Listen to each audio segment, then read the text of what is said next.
सबसे पहले तो कांग्रेचुलेशन महिमा अंतिम के लिए। Thank you. ट्रेलर बहुत अमेजिंग है। Thank you. देखने में आप सारे बहुत अच्छे लग रहे हो। Thank you. And किस तरीके का रिस्पॉन्स आपको मिल रहा है, आपसे जानना चाहूँगा। बहुत ज़्यादा अच्छा लग रहा है बिकॉज एक्सपेक्टेशंस थी कि पहले तो कहा गया था कि Antim is the underdog of the year and right now everybody is expectantly waiting for everybody to watch the film, so that's quite exciting and we can't wait for everyone to go back to the theatres and witness the magic of the big screens because it's high time that we have been waiting for it.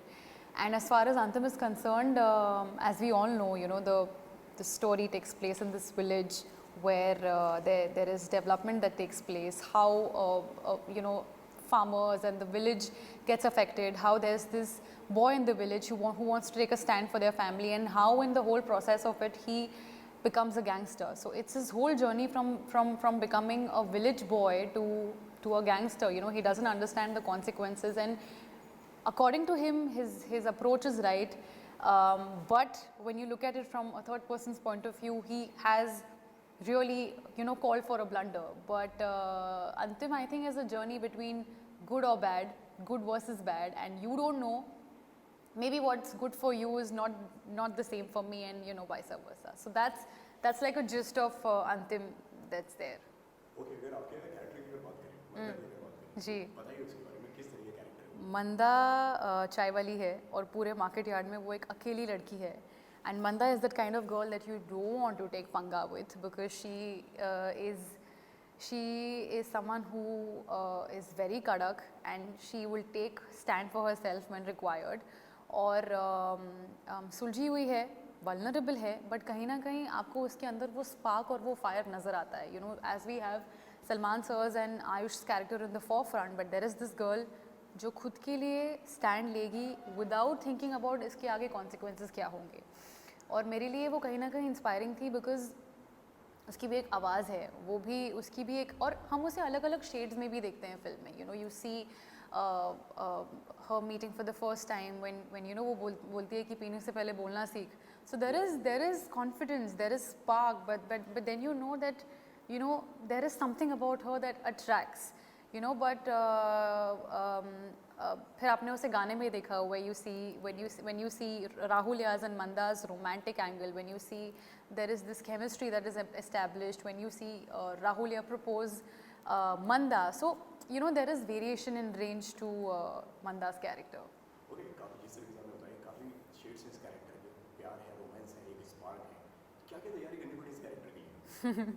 मुझे हमारे director sir Mahesh sir ने तो यही बोला था कि कोई तैयारी करके नहीं आना. Just make sure that you know the background of your character, just make sure that you know the conscience of your character, and don't come over prepared because वो हमेशा से वो खुद एक एक्टर है, हम सब जानते हैं. तो वो उनको ऐसा लगता है कि जब हम एक्टर्स को एक बॉक्स में डाल देते हैं या फिर जब हम उनको बता देते हैं कि उन्हें क्या करता है, तो वो अपना मैजिक नहीं लेकर आ पाते. सो उन्होंने मुझे अपनी पहले ही फिल्म में, पहले ही प्रोजेक्ट में फ्रीडम दी as a performer to perform, for me to understand that this is what I can do. और जब चीज़ें गड़बड़ होती थी तो ही was always there to guide me throughout the journey, but he never put any sort of pressure और obviously I was worried because I was nervous, I was worried, because this film already has two very prominent characters, और उसमें आप stand out करना या आप अपने character से justify करना डिफ़िकल्ट हो जाता है. बट महेश से help me throughout the process, और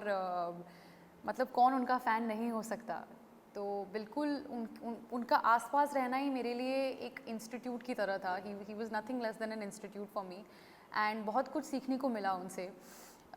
बट प्रेपरेशन तो यही थी कि be spontaneous, be into your character, but come to the set and we'll see what unfolds on the set. Okay, जिस तरीके से आपने बताया कि महेश जी ने बोला कि आप फ्रेश माइंड लेकर आना, एकदम फ्रेश. बिल्कुल. बट ये तो हुई कहने की बात है, लेकिन पर्सनली कितना प्रेशर हो जाता है जब आपके सामने सलमान खान, महेश मांजरेकर हो, तो वो कितना प्रेशराइज हो जाते हैं वो सारी चीज़ें? बहुत ज़्यादा प्रेशराइजिंग था because the fact that Salman sir and Mahesh sir believed in me, they both saw some sort of potential in me. तो कहीं ना कहीं आपको खरे उतरना पड़ता है. आपको खुद को प्रूव करने से ज़्यादा आपको उन दोनों को प्रूव करना होता है, क्योंकि उन्होंने आपको वो भरोसा देखा है, उन्होंने वो पोटेंशियल देखा है, वो फेथ रखा है. और मुझे लगता है कि करियर की शुरुआत में ही जब आप पर दो महारथी जब भरोसा करे तो वो बहुत बड़ी बात हो जाती है. Yes, and there was a responsibility. There was also more than pressure. I would call it a responsibility that I had to fulfill, that I had to come over. So I think I have given my best. I've tried to be as honest as I can. But कहीं ना कहीं जो मेरा TV का experience था, जो काम किया है इतने जो characters portray किए हैं, sometimes I feel all those experiences have helped me to be confident in front of the camera. So I think मैं इस फिल्म की जर्नी को मैं टीवी को ओ करना चाहूँगी कि मुझे ये फिल्म मिली है, and it's because of everything that I have done before अंतिम. ये फिल्म की अगर बात करें तो किस तरीके से ये फिल्म आप तक पहुंची? मुझे ऑडिशन के लिए बुलाया गया. Mahesh sir took my audition by himself, and within the first scene itself he had some sort of conviction that he saw Manda in me, and I was absolutely taken aback with his conviction and with his belief that, are you sure this has this really happened? So that's how it happened. And I think I was a year ago, I was noticed on the sets of Bigg Boss when I met Salman sir to promote my television show. So I think I was destined to do this. I think kahin na kahin likha tha ki and also I was the last person to get cast on the film. So I think I had no time to even digest, admit and prepare that this has finally happened. But I think I've given my level best to the character, and I hope I've done justice to the faith. What was your first reaction जब आपको इस film के लिए बुलाया गया और आपको बताया गया कि ये ऑडिशन जो है महेश ने बताया कि ये अंतिम भी है एंड हम आपको इसी से मोटिवेट करने वाले हैं. So what was your first reaction जो पहले दिमाग में आया? I was absolutely apprehensive. सबसे पहले तो मैंने महेश सर को देखा. अब आपके सामने एक इंस्टीट्यूट खड़ा है, आपको उन्हें देखकर उनकी पूरी फिल्मोग्राफी आपके दिमाग में आ जाती है. वास्तव हो, नट सम्राट हो, अस्तित्व हो, अभी पांगरून उनकी जो फिल्म आई है, एंड यू आर लाइक, उनको मैंने देखा और मुझे ऐसा लगा कि मैं अपने डायलॉग्स भूल जाऊंगी. But my first take itself was, it just flowed अपने आप. जैसे मैंने आपको कहा कि वो कॉन्फिडेंस कहीं ना कहीं मेरे पास्ट एक्सपीरियंसेस से आता है, जो मैंने टीवी में काम किया है.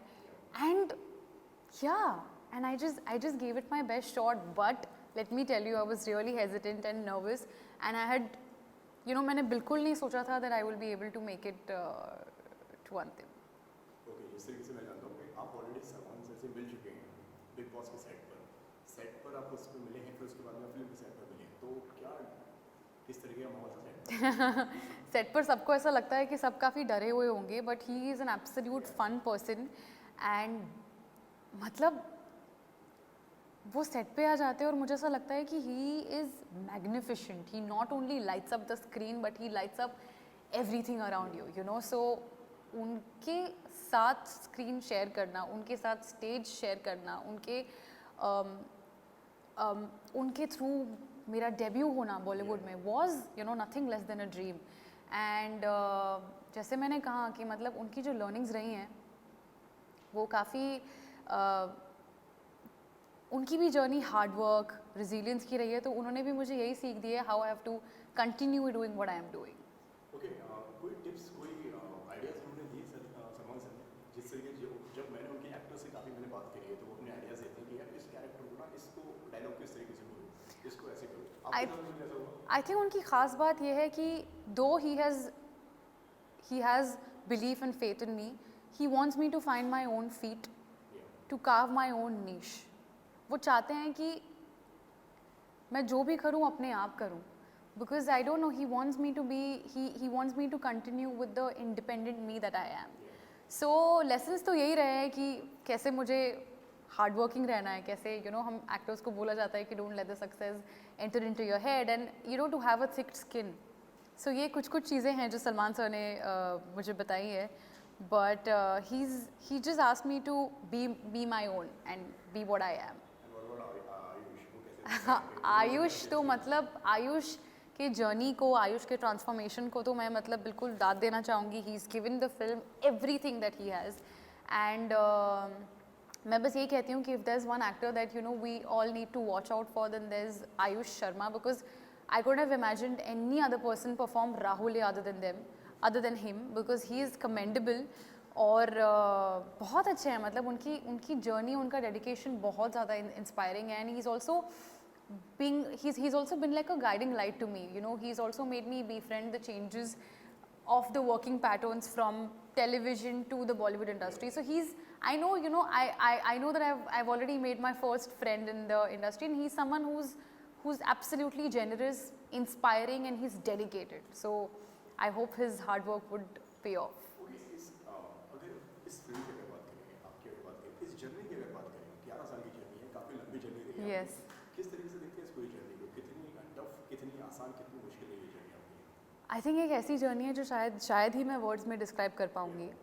जैसे कि आपने ही कहा कि कितनी टफ, कितनी आसान. हर तरीके के मोड़ आते हैं. हर तरीके के मोड आता है, not just in the professional life, but आपकी पूरी life is all about ups and downs and peaks and valleys. So I think मैं इस जर्नी को इंस्पायरिंग, और आई थिंक मैं सिर्फ ये कहना चाहूँगी कि if one is dedicated and hard working and आप गिव अप करते हो, but it's what you do after falling down. It's important to get up. It's important to keep all your negative thoughts aside and get going.